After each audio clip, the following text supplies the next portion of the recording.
Dear student friends,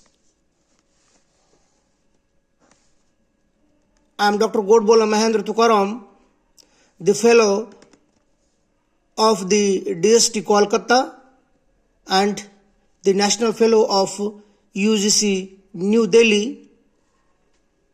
Here, in my today's sequel of the super lecture, I am going to professing on the most important climatological and the meteorological phenomenon, that is, we can call it as the monsoon. And in my today's address, I am going to professing on the process of formation and evolution as well as the landing of the Indian monsoon. The Indian monsoon has been designed, or it has been acquired as a cyclic phenomenon, the cooling and the heating, alternatively the land and the ocean.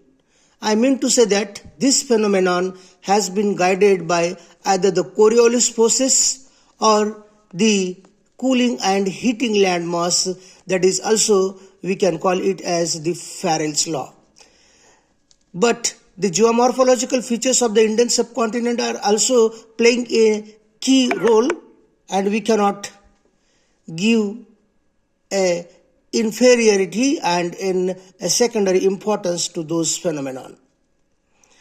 So, the knowledge of the geomorphological feature as well as a geotectonism of the Indian subcontinent known by the scholar, it is also a prerequisite to understand the climatological phenomenon. And hence, in my today's presentation, that is, I am going to representing about the geology and the geography as well as the geomorphotectonic divisions of the Indian subcontinent, the role of the Siberian and the Tibetan plateau in the origin of the Indian monsoon. What happens is, although the Tibetan and the Siberian monsoons, those are situated either the north and the northwestern side, because the Siberian plateau is situated in the northern part of the Russian plateau, and the China's northern and that northern part, it is supposed to be the Tibetan plateau. And the Tibetan plateau is elevated region and it is having a high temperature, especially it is going to maintaining 2 to 3 degree more temperature than the surrounding area, and therefore these hot winds and these currents are coming to the Indian subcontinent. And since there is particularly during the monsoon or during the May and onward, at the end to the June, there will be the high pressure in the Indian oceans and the other oceans, particularly the Arabian as well as the Bay of the Bengal, and those winds are coming with the moisture and the lot of precipitation we may receive right from the June to the September. And again there will be the retreating monsoon since the sun is going to shifting or migrating to the southern hemisphere or southern side. The types of the Indian climate, it is also important because the Indian subcontinent is experiencing in different kinds of climatological divisions. We are having 6 to 7 type of the climatic divisions of the Indian subcontinent, and since the India is supposed to be situated to the tropic of the Cancer, and therefore the Indian subcontinent is facing the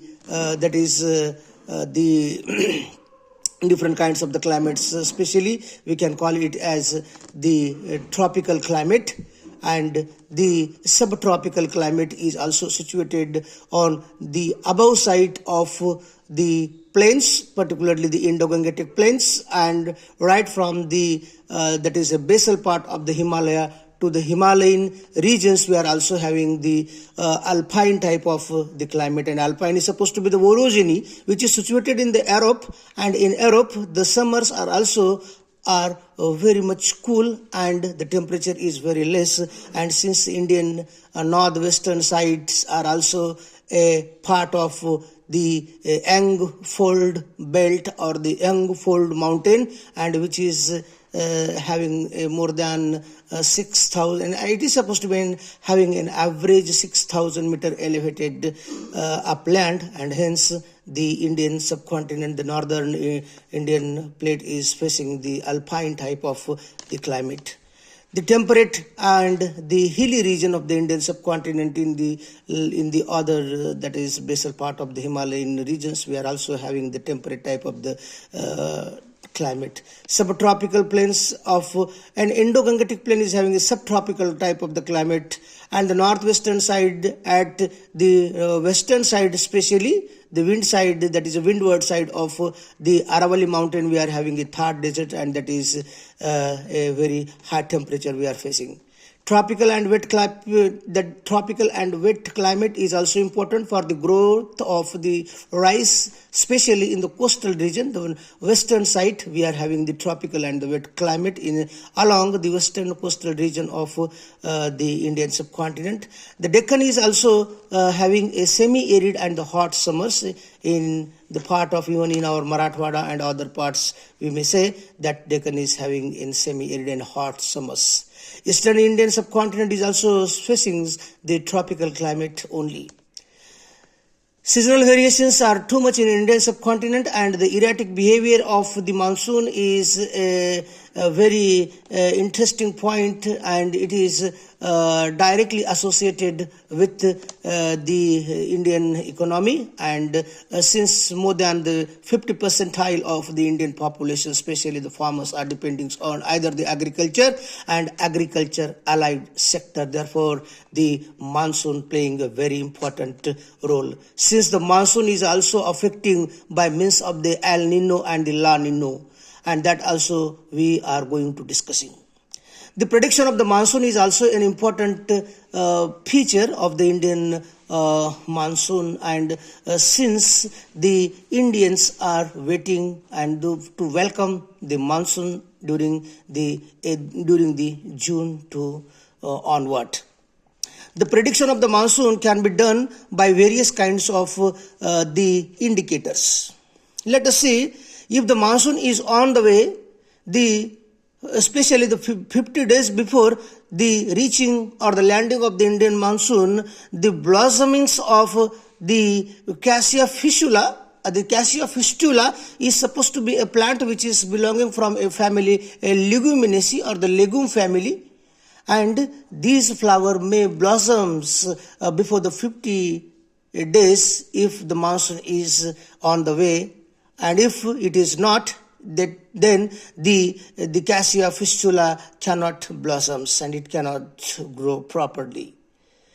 The next important indicator of the prediction of the monsoon is also especially the Indian farmers are going to believe on this kind of the phenomena on the basis of the nesting style of the crows. If the crow is going to nesting its nest on a higher branches of the trees, it means that the monsoon is very much late and it is not going to arrive on the proper time.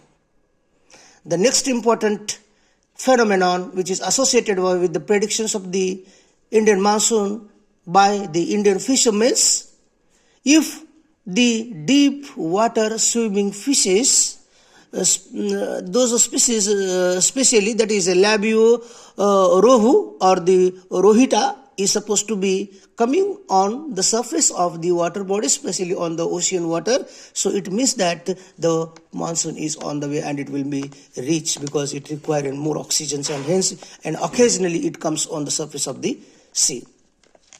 The Indian monsoon is very much loved by the Indian farmers and the other peoples, those who are depending on the monsoon, and since the monsoon is very important and that is also a primary source for the rainwater. The rainwater itself is supposed to be the primary source for all the sources, especially the groundwater has been influenced by the precipitation and the rainfall. Hence the Indian monsoon has inspired by the different Indian classical, in Indian musical or in Indian music, especially in a classical music of India, there are the various ragas which are inspired by the monsoon.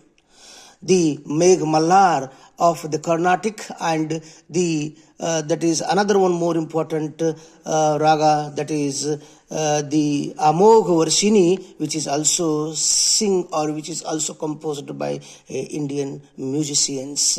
When there was a lacuna, or there was a less precipitation in the especially particular in the southern side of Indian subcontinent, therefore these ragas were composed to welcome the monsoon.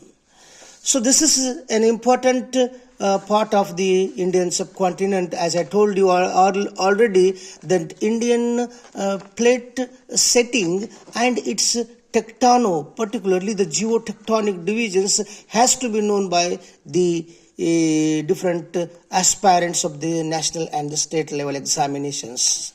Because we must have to understand the Indian plate. The Indian plate formation, or the origin of the Indian subcontinent, it is not a one-day work. Because it is the Indian plate has been, or it has gone under the various kinds of the rework.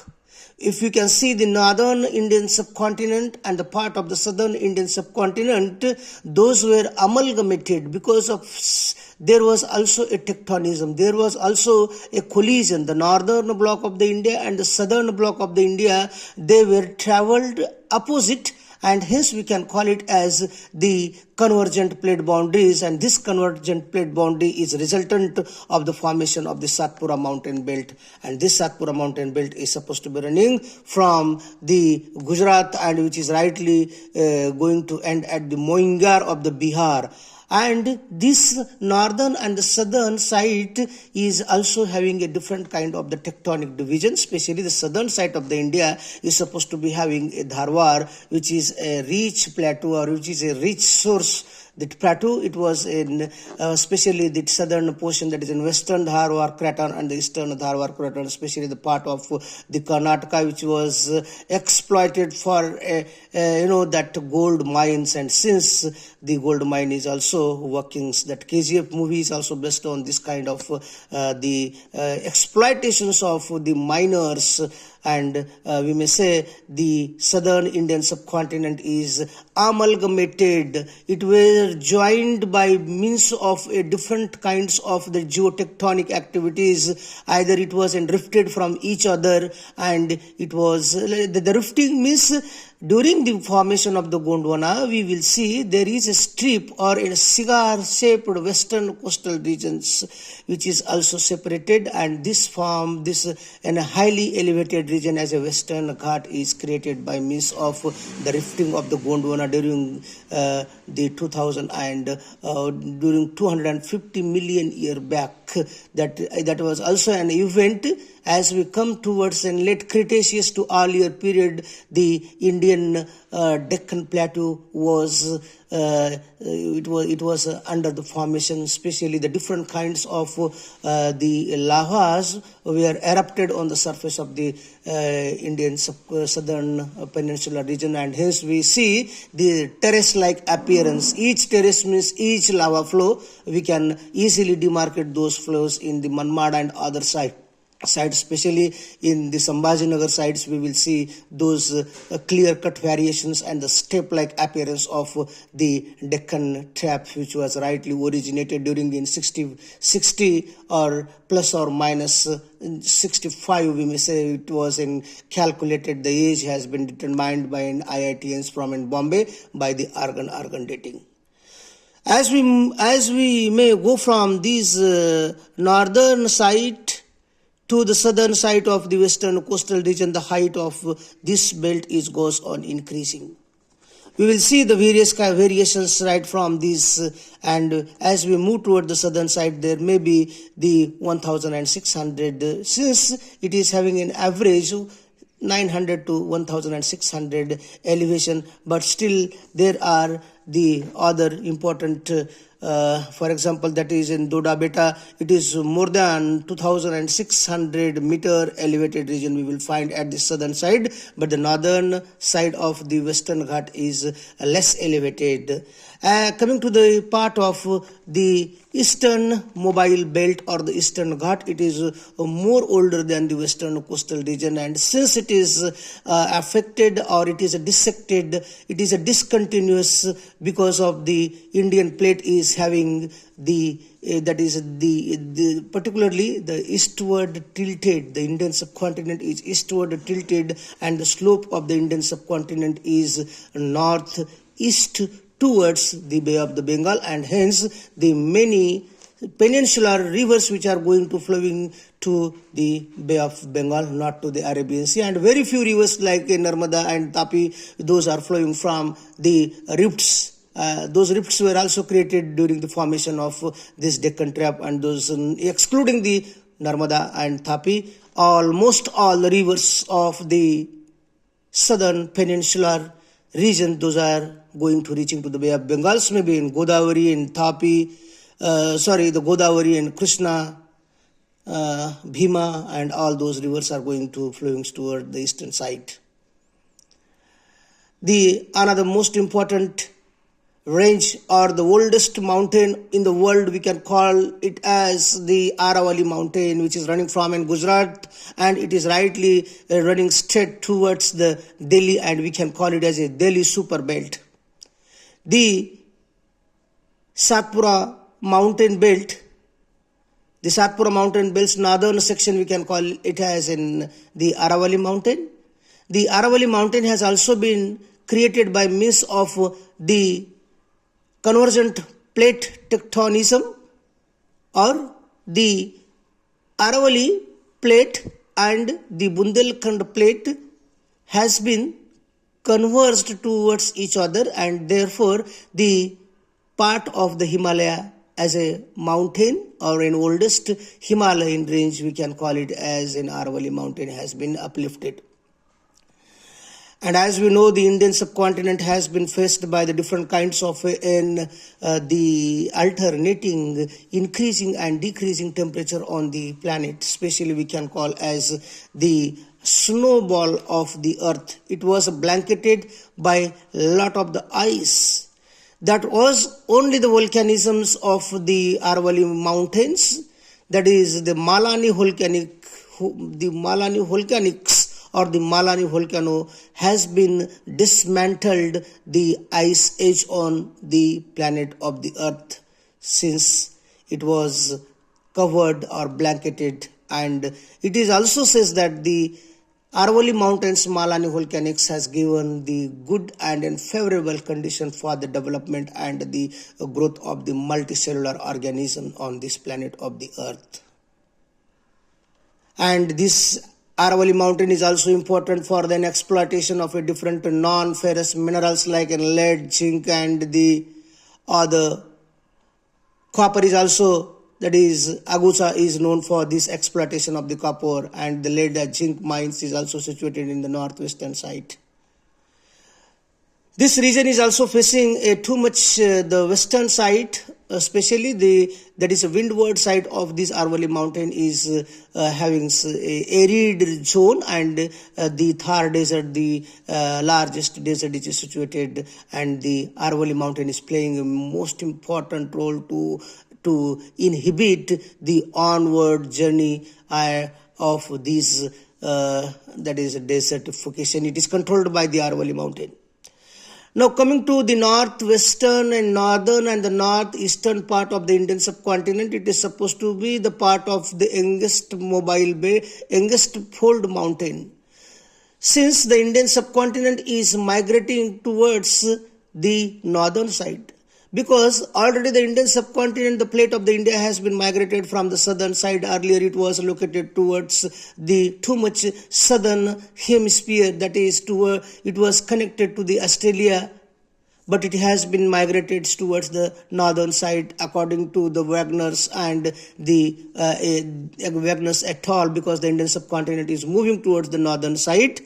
and it is rightly collided towards the Eurasian or and that is an Eurasian or the European or the Russian plate, and the Indian Himalaya has been created. Before the formation of the Indian Himalaya, the geologist and climatologist having enough evidences, there was only the Tethyan Ocean, and it was uplifted, and all kind of the fossils we may rightly see in the apex or in the anterior regions, on the anterior folds of the Himalaya.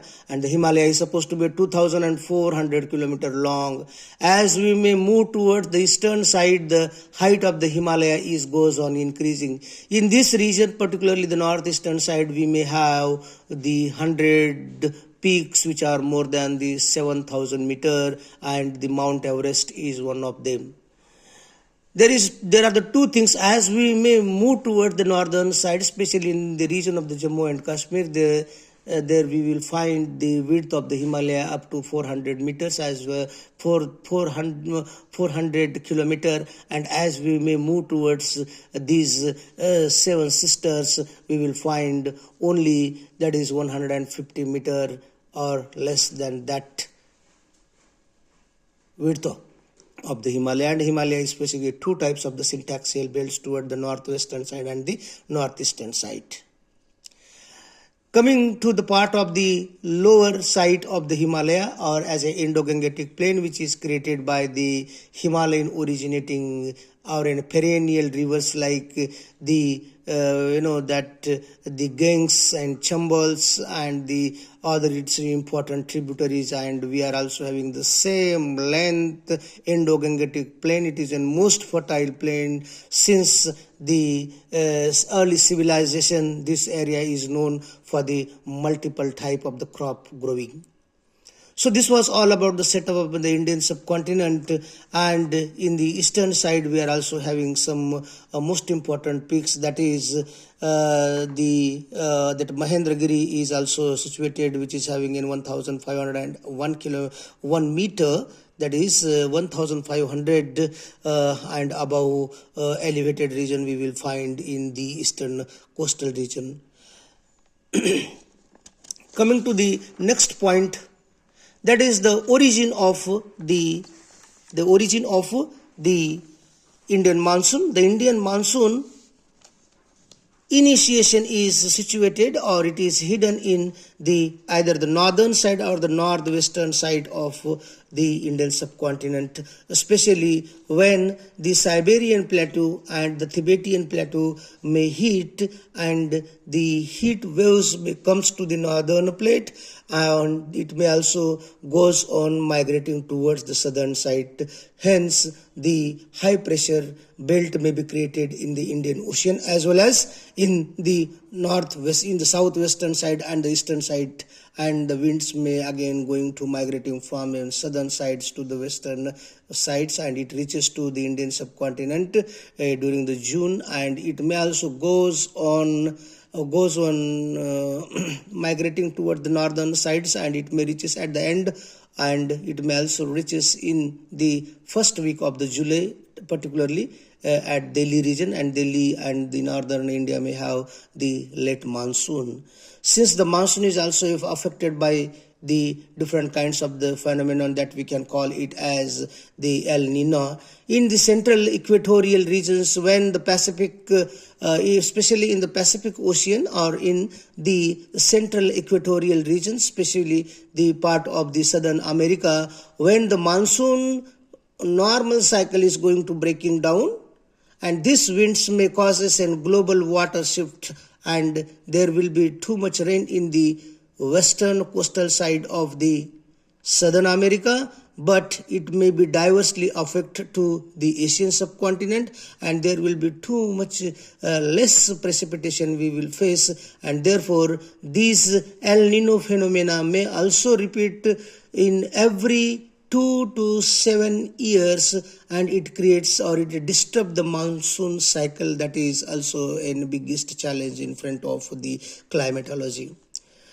The El Nino as well as the La Nino is also an important phenomena. What happens is during the La Nino, unusual coolings of the tropical coast, especially the eastern Pacific oceans, may last up to 1 to 3 days, and that El Nino is also disturbing the monsoon of the Indian subcontinent, and especially the El Nino comes in especially during the days of the Christmas, and hence it is known as the boy children or the boy child of the Jesus or the Christ. Now coming to the part of the various kinds of the climatic division of the Indian subcontinent, there are the 6 types of the climatic divisions we will see in India.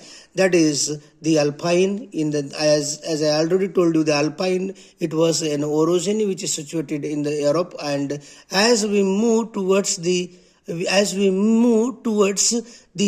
polar region or above the Tropic of the Cancer, we may see the temperature is going to dropping down, and hence in the alpine region, even in the Europe as well as in the northern Indian subcontinent, especially along the Jammu and Kashmir, that alpine type of the monsoon we may see. And this is supposed to be a climate which is having less temperature. Even the summer are also cool, and there are the lot of precipitations. Even it has a lot of that snow is situated on the different elevated region of the Himalayan ridges. Coming to the next type of the monsoon, that is a temperate. The temperate type of the monsoon is also encountered below the alpine type of the climate, and the northwestern climate is also, the northwestern type of the climate is a very hot and dry, and still the northwestern side of the Indian subcontinent, especially the region of the western coastal, the region of the western side of the Rajasthan, may have the diurnal fluctuation, a 30 to 35 degree diurnal variations we may see during the day, and during the night there may be the fluctuations, since at the day there may be in more than the 50 degree temperature, and at the night there will be a very cold nights. It means it may drop down its temperature up to 15 degree and less than that also. Coming to the next type of the Indian climate, that is in tropical wet climate. The western coastal region of the Indian subcontinent is showing a tropical type of the wet climate, and this is also important for the growth of the rice. Coming to the next type of the climate of the Indian subcontinent, that is an eastern Indian tropical climate, and this is this type of the climate is also important for the rice and other kinds of the crops. And Deccan is also having the hot summer and the mild winter, that is in moderate rainfall we may also face in these Deccan or in southern peninsular side of the Indian subcontinent during the rainy season. And this was all about the climatic types of the Indian subcontinent. Coming to the part of the the concentrations or the quantity of the precipitation of the water in the Indian subcontinent, as we move from a western coastal region, as we move from the northwestern side to the eastern side, there is a lot of variation in the receiving of the rainfall by means of the physiology, by means of the geomorphological features, varied geomorphological features of the Indian subcontinent.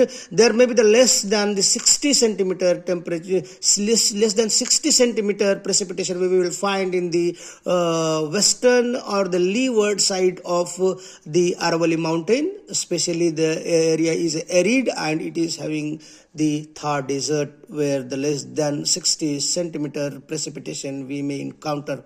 And as we may move from the northeastern side as well as the coastal region, especially from along the Arabian Sea, we will also see up to the different kinds of the Lakshadweep and other islands. There may be 400 centimeter precipitation we will see in the western coastal side, as well as in the northeastern side of the Himalayan ridges. We also have this much precipitation, that is in 400 centimeter. And as we are moving from these peninsular regions, we will see the 400 above 400 centimeter rainfall in this north and the northeastern side as well as the northwestern side.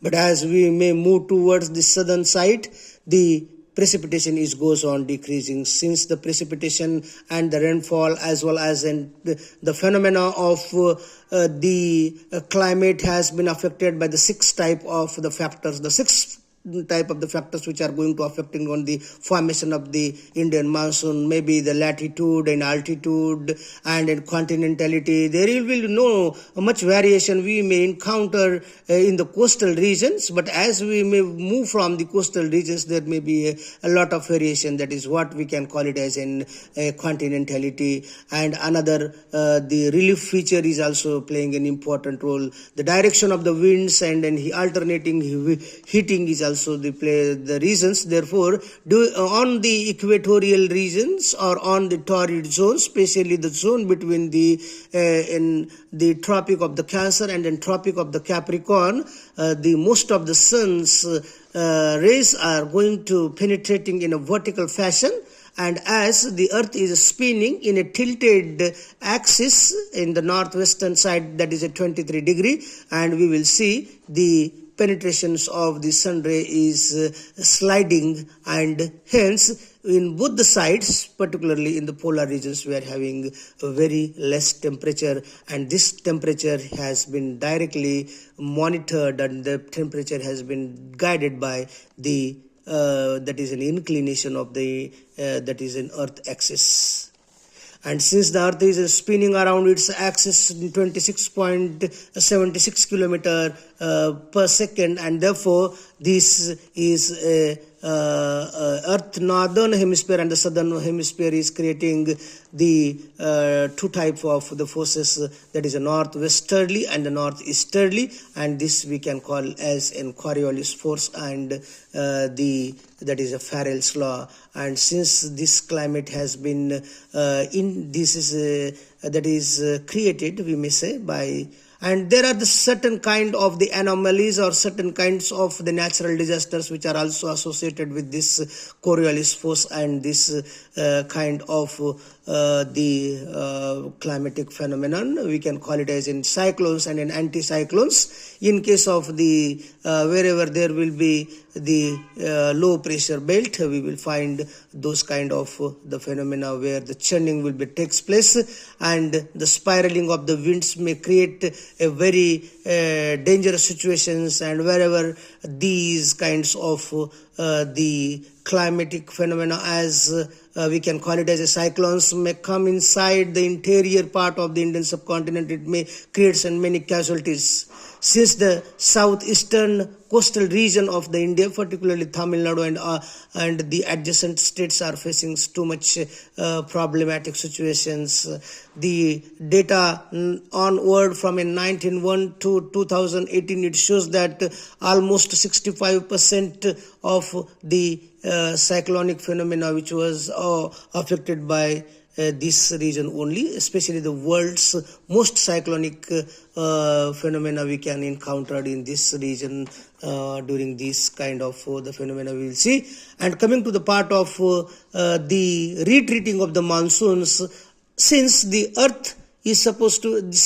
is supposed to be moving towards the southern side by means of the apparent moment, the monsoon is going to weakening, and after the October, the monsoon is going to retreating. It is going to lowering the concentration of the precipitation, and it is going to weaker, and the low pressure troughs in October and November are created, and hence the southwestern monsoon is going to weakening by means of the apparent movement of the sun, and it is going to breaking down. The monsoon cycle is going to breaking down during this October and onward, and October, November. Then because of the apparent movement of the sun, then southwestern monsoon is going to shifting its direction, and it may again cycled right from the the pre-monsoon, and again it comes in the monsoons.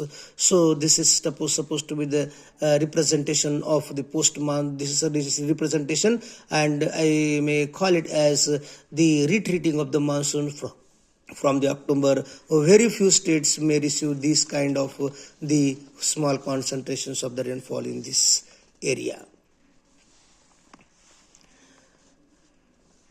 So this was all about my presentation of this Indian climatological or meteorological phenomena. And at the lastly, I would like to thank to the most important personality, Honorable Respected Deepak Kadam sir, and for the providing very good facilities. And I'm also thanking him for the state of art of his mission and the library and the many facilities which are given and which are accessed to us. And I'm also thanking him for his an unstoppable and most important and most precious service for the mankind. And with this, I'm going to stop. We will meet in the next video. Try to subscribe and like and give your comments to my this super lecture. Thank you.